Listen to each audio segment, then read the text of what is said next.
Semalam telah pun diumumkan oleh Kementerian Kewangan berkaitan dengan e-Madani ataupun lebih dikenali dengan nama e-Tunai, yang mana sebelum ini ramai yang menantikan e-Tunai RM100 ini kerana telah pun diumumkan lama, dan semalam telah pun diberitahu dinyatakan bahawa penebusan boleh mulai dilakukan minggu hadapan, hari Isnin 4 hari bulan 12, bermula daripada 8 pagi sehinggalah ke 20 hari bulan Februari 2024, dan penggunaannya akan berakhir pada 29 hari bulan Februari 2024. Jadi ramai yang tertanya-tanya sekarang ini apa itu e-Madani ataupun e-Tunai itu, terutama sekali golongan-golongan warga emas, mereka yang kurang berpengetahuan berkaitan dengan IT, berkaitan dengan handphone, berkaitan dengan e-wallet dan sebagainya ini.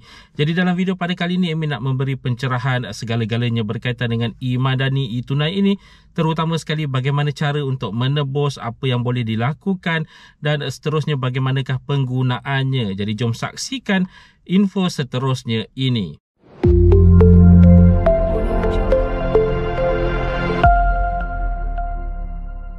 Assalamualaikum, salam sejahtera. Jumpa lagi di channel Herwan Ebi. Okay guys, kepada mereka yang belum lagi subscribe ke channel ini, jangan lupa tekan pada butang subscribe, tekan juga pada butang loceng. Thank you guys. Okay, e-Madani ataupun e-Tunai, harus diingatkan RM100 e-Madani ataupun e-Tunai ini bukan diberikan secara tunai ataupun dimasukkan ke dalam akaun bank. Ingat tu, bukan diberikan secara tunai ataupun dimasukkan ke dalam akaun bank. Mereka-mereka yang berkelaikan harus menebus. Ingat tu, harus menebus, bukan diberikan secara automatik. Kalau katakanlah anda layak tapi anda tak tebus, anda tak akan menerima juga RM100 ini. Jadi ada langkah-langkah tertentu yang harus diambil oleh mereka-mereka yang berkelaikan untuk menebus RM100 ini. Okay, seperkara yang harus diingatkan, anda perlu terlebih dahulu ada e-wallet ataupun aplikasi untuk meletakkan, untuk menebus RM100 ini. Amin dah pernah terangkan sebelum ini, konsepnya lebih kurang sama seperti anda ada cash RM100 di tangan, anda harus letakkan RM100 cash di tangan itu ke dalam dompet ataupun wallet anda. Jadi konsep yang sama bakal diguna pakai untuk e-Tunai ataupun e-Madani RM100 ini. Okay, anda perlu ada e-wallet. Bezanya bukannya wallet fizikal ataupun dompet fizikal, tapi e-wallet yang berbentuk aplikasi untuk anda meletakkan RM100 ini. Jadi perkara pertama yang harus anda lakukan adalah install ataupun muat turun aplikasi-aplikasi yang dibenarkan. Salah satu saja, anda hanya perlu memilih salah satu untuk anda menebus RM100 ini.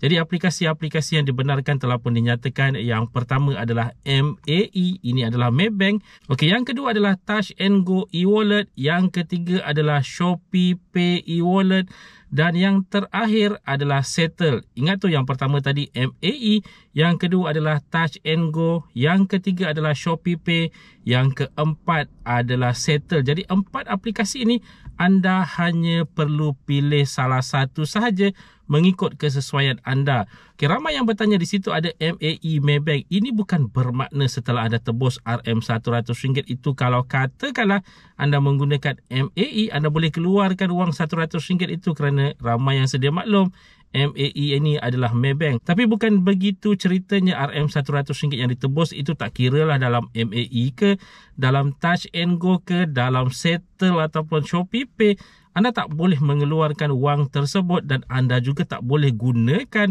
wang tersebut untuk pembelian secara dalam talian, secara online, tak boleh. Okay, penggunaan RM100 ini adalah secara offline. Jadi apakah yang dimaksudkan dengan secara offline? Okay, secara offline ini bermakna anda perlu hadir bersama-sama dengan handphone anda, perlu ada data internet. Ingat tu, anda perlu ada data internet, pergi ke mana-mana kedai yang menerima pembayaran secara e-wallet. Sekarang ini banyak sebenarnya, di mana-mana saja, di pasar malam juga sebenarnya peniaga-peniaga telah pun menerima pembayaran secara e-wallet ini. Jadi anda hanya perlu pergi ke mana-mana kedai, ke tempat-tempat yang menerima pembayaran secara e-wallet ini. Okay, setelah anda menebus ke dalam aplikasi-aplikasi tersebut, kalau katakanlah anda menebus ke dalam Touch and Go e-wallet, jadi setelah ditebus ini, anda pergi saja ke mana-mana kedai yang menerima pembayaran e-wallet, beli barang. Kemudian apabila hendak membuat pembayaran, bagi tahu kepada cashier anda nak buat pembayaran secara e-wallet Touch and Go. Nanti anda perlu buka aplikasi tersebut. Akan ada QR code yang perlu ditunjukkan ke cashier untuk di-scan oleh mereka, dan seterusnya penolakan akan dilakukan daripada jumlah bayaran yang perlu dilakukan terhadap harga barang yang anda beli. Jadi itu adalah konsep penggunaannya. Secara offline anda perlu hadir ke mana-mana kedai yang menerima pembayaran secara e-wallet ini. Jadi penembusan hanya boleh dilakukan mulai daripada minggu hadapan hari Isnin jam 8 pagi seperti yang telah pun dinyatakan, dan bakal berakhir penembusan tersebut pada 20 hari bulan Februari 2024. Ada jangka masa yang sangat panjang di situ untuk anda menebus RM100 e-Madani ataupun e-tunai ini, dan anda harus gunakan segala-galanya RM100 itu sebelum berakhirnya 29 hari bulan Februari 2024. Selepas itu kalau masih ada baki, tak boleh lagi digunakan. Jadi sekarang ini masih belum boleh mula tebus. Ingat tu, apa yang perlu dilakukan oleh anda sekarang ini, anda dah boleh install ataupun pilih salah satu aplikasi yang dinyatakan install dalam handphone anda. Setelah itu nanti setelah install, anda perlu mengisi maklumat peribadi anda. Ada verifikasi tertentu bakal diperlukan, seperti anda memerlukan memuat naik gambar MyCard anda, kemudian perlu selfie dan sebagainya untuk verifikasi diri anda sebelum penebusan boleh dilakukan bermula daripada 4 hari bulan Disember 2023 jam 8 pagi nanti. Emin ambil contoh sekarang ini sebagai contoh Touch and Go. Kalau sekarang ini anda masuk ke dalam aplikasi Touch and Go, di bahagian atas itu ada gambar orang, betul tak? Di situ anda klik saja pada gambar orang tersebut, kemudian anda akan melihat butang loceng di bahagian atas. Klik pada butang loceng tersebut. Seterusnya anda akan melihat berkaitan dengan informasi untuk e-Madani ini RM100.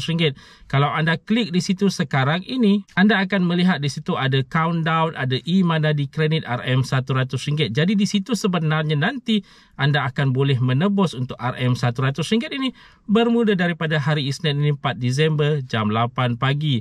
Harus diingatkan semua aplikasi-aplikasi yang dinyatakan ada 4 sebentar tadi akan ada lebih kurang konsep sebegini, akan ada pautan untuk anda klik untuk anda menebus RM100 ini. Jadi berkaitan dengan syarat-syarat kelayakan untuk e-Madani ataupun e-tunai ini, ramai juga yang masih keliru kerana dinyatakan untuk penerima STR 2023. Okey, itu adalah antara syaratnya. Tapi kalau anda bukan penerima STR 2023 dan kalau katakanlah anda berpendapatan RM100,000 setahun dan ke bawah seperti semakan lembaga hasil dalam negeri, berumur 21 tahun dan ke atas, anda masih lagi layak untuk menuntut RM100 ini. Secara keseluruhan ataupun secara general, secara amnya, kelayakan adalah warga negara Malaysia berumur 21 tahun dan ke atas, kemudian haruslah mempunyai pendapatan RM100,000 dan ke bawah setahun, serta tidak pernah menuntut untuk e-Belia Rahmah 2023. Ingat tu. Jadi guys, harus diingatkan sekali lagi, penebusan hanya boleh dilakukan pada minggu hadapan 4 Disember jam 8 pagi dan harus menebus sebelum 20 Februari 2024 dan harus menggunakan sebelum berakhirnya 29 hari bulan Februari 2024. Itu saja sedikit sebanyak perkongsian di dalam video pada kali ini. Jika anda ada sebarang komen, sebarang pertanyaan, anda boleh tinggalkan di ruangan komen di bawah. Dan kepada mereka yang belum lagi subscribe ke channel ini, jangan lupa tekan pada butang subscribe, tekan juga pada butang loceng. InsyaAllah kita berjumpa lagi di video yang akan datang. Stay safe, stay healthy. Assalamualaikum.